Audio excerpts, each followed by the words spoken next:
looking at this image of a sphere to try and get a sense of light and dark. So I can quite clearly see where the light is hitting the sphere here and the shadow that's cast here the other side. So I'm only going to be using my my blue tones. We'll be using a little bit of the black and a little bit of the white as well. I'm going to go in with the darkest part first of all. So I can see that's around this edge here curving. I can see there's a very slightly lighter part just here. So I'm just going to leave the very edge of that. Always best to go in slightly lighter and build up your colour.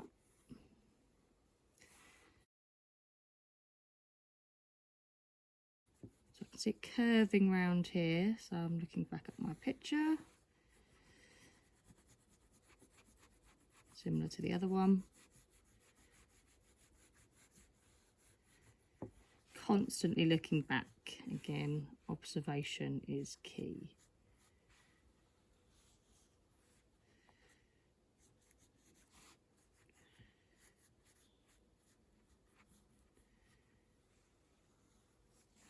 Trying to keep it quite smooth, reasonably sketchy with the way I'm doing it. Build up the colour. Don't want a really harsh line around the edge of that circle.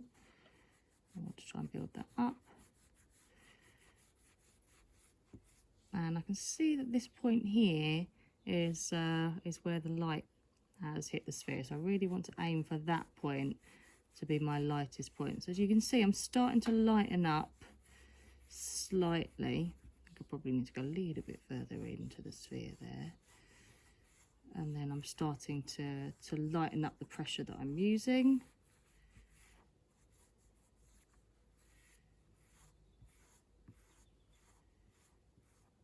So I'm sort of using it reasonably sort of flat to create a little bit of a lighter sort of tone. Trying to get that position right of where it's sitting.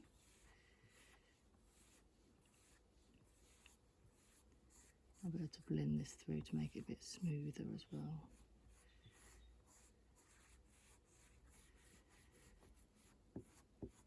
Okay, just before I go on to the lighter colour, just want to make this part here a little bit darker.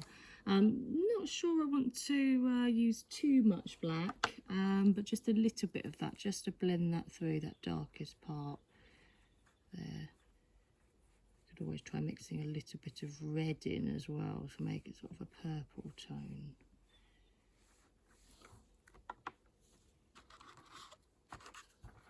Let's go in with a little bit of red just to, oh, that's quite nice.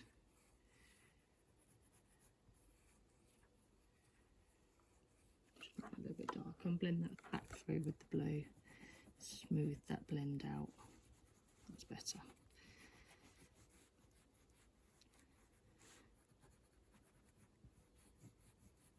And you might not get it right first time. You might have to have a couple of attempts, see which colours work. You could always have a bit of an experiment. You could always have a little swatch over here of the blue. Try putting the red on, see what that looks like.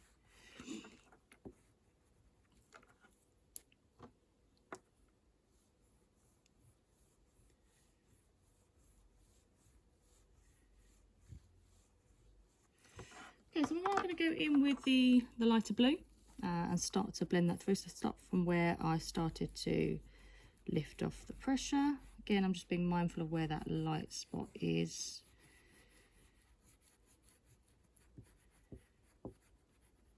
Really nice, smooth.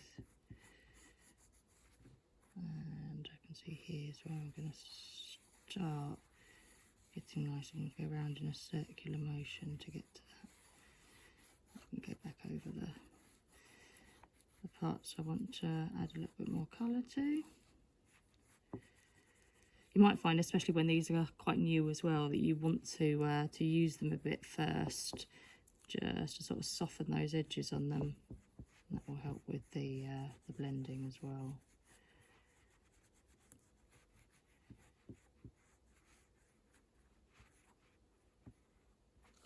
So I'm just going to go in with the white. Very important just to check that it hasn't picked up any of the other colours that you may have used before using that. And just go in to smooth that out.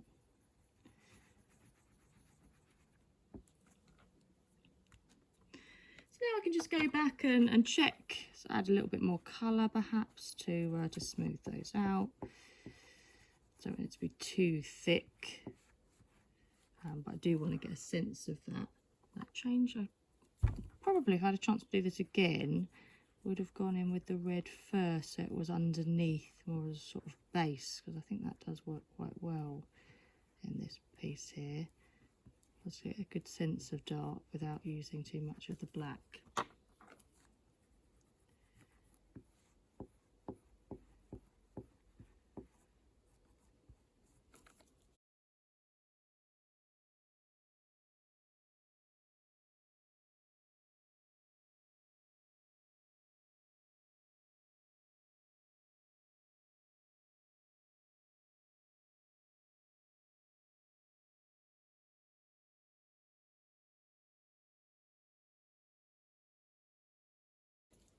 Okay, so now I'm going to look at the shadow, the different colours I can see in there. Obviously, I can see a little bit of black, but I can also see some sort of purple, and it's sort of fading out here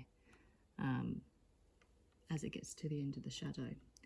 I'm just going to go in with my darkest colour first and just try and pick up some of that around the very edge.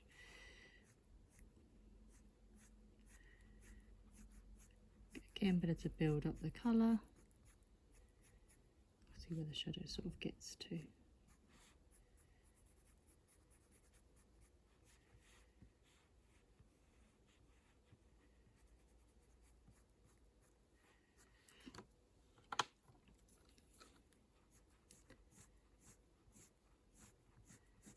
Adding the dark blue, putting some of that through the shadow.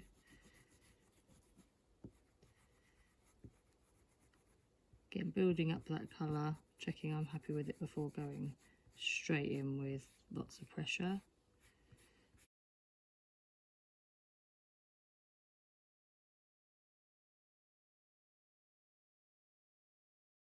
And then, like I said, it's sort of almost like a purpley sort of tone. So again, I'm going to bring a little bit of that red through.